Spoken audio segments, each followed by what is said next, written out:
심장 박동이 멈추는 그 순간, 특별히 준비된 위료팀은 빠르게 움직이기 시작합니다. 뇌가 심각하게 손상되기 전에 혈액순환을 유지하고 체온을 낮추는 것이 가장 중요합니다.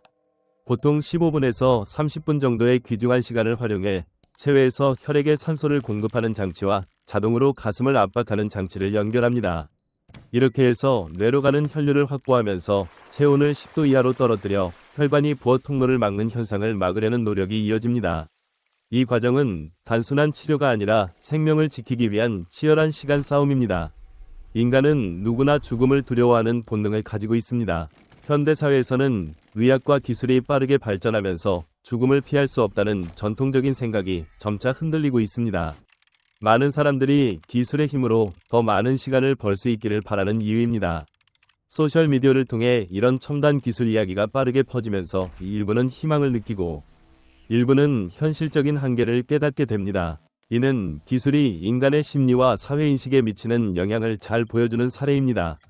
그러나 몸을 단순히 얼리는 것만으로는 세포를 지킬 수 없습니다. 물이 얼면서 생기는 날카로운 결정이 세포막을 찢어 파괴하기 때문입니다.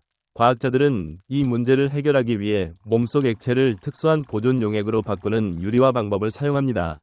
이 용액은 세포를 물리적 손상으로부터 보호하지만 독성이 있을 수 있어 매우 신중하게 다뤄야 합니다. 이런 기술적 선택은 인간이 자연의 법칙에 맞서려는 노력과 동시에 그 한계를 인정하는 과정이기도 합니다.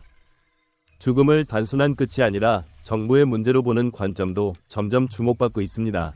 뇌 속 수많은 신경 연결 구조가 온전하게 유지된다면 그 사람의 생각과 기억이 완전히 사라지지 않은 상태로 볼 수 있습니다.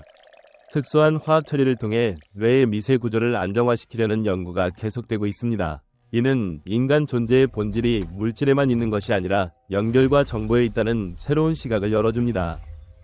보존의 마지막 단계는 영하 196도의 액체 질소 환경입니다. 이 극저온에서는 거의 모든 화학 반응이 멈춰 시간이 정지된 것처럼 보존됩니다. 그러나 해동할 때 생길 수 있는 미세한 균열이나 독성 물질을 제거하는 문제는 여전히 큰 과제입니다. 미래에는 아주 작은 크기의 장치들이 세포 수준에서 손상된 부분을 정밀하게 수리할 수 있을 것이라는 기대가 있습니다.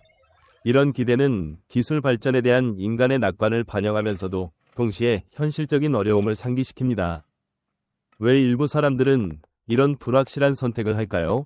이는 군중 심리와 깊이 연결되어 있습니다. 비슷한 생각을 가진 사람들이 모여 정보를 나누고 서로를 격려하면서 개인의 불안과 외로움을 줄이는 효과가 나타납니다. 현대사회에서 기술과 과학에 대한 신뢰가 커지면서 죽음을 극복하려는 움직임이 생겨나는 것입니다. 소셜미디어는 이런 생각을 빠르게 퍼뜨리는 역할을 합니다. 한편으로는 희망을 주지만 다른 한편으로는 과도한 기대나 오해를 만들 수도 있습니다. 우리는 정보를 비판적으로 받아들이는 습관을 기를 필요가 있습니다. 이 모든 과정은 인간 행동의 다면성을 보여줍니다. 어떤 사람에게는 기술이 제공하는 희망이 삶을 더 의미 있게 만듭니다. 다른 사람에게는 현재의 순간을 충실히 사는 것이 더 소중할 수 있습니다. 또한 이런 선택은 사회적 자원 배분이나 윤리 문제와 연결되어 다양한 의견 차이를 만듭니다. 우리는 이를 통해 기술이 사회를 어떻게 변화시키는지, 인간이 불확실한 미래에 어떻게 대응하는지 더 넓은 관점에서 바라볼 수 있습니다. 만약 이 주제에 관심이 있다면 먼저 신뢰할 수 있는 기관의 정보를 꼼꼼히 확인하고 가족이나 가까운 사람들과 충분히 대화하는 것이 좋습니다. 이는 아직 실험적이며 성공이 보장되지 않는 분야입니다. 과학적으로 장기나 조직을 보존하는 기술은 의학에서 점차 발전하고 있지만 전체 인간을 되살리는 것은 현재로서는 불가능한 일입니다.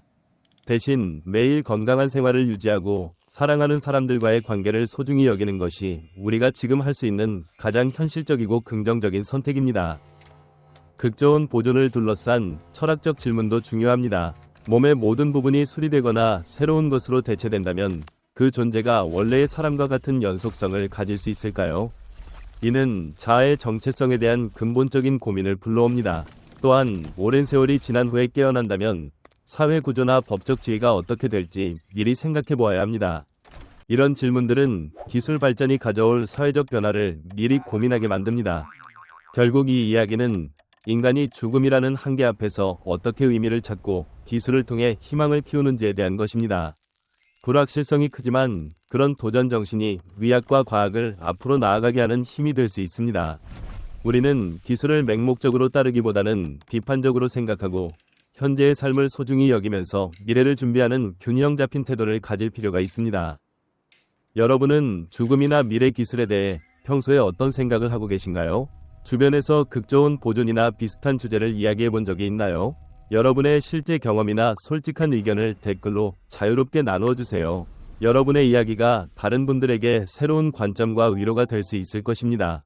이를 통해 우리는 함께 현대사회에서 기술과 인간의 관계, 그리고 삶의 의미에 대해 더 깊이 생각해 볼 수 있습니다. 다음번에는 인공지능이 우리의 일상과 마음에 미치는 영향에 대해 함께 이야기해 보겠습니다.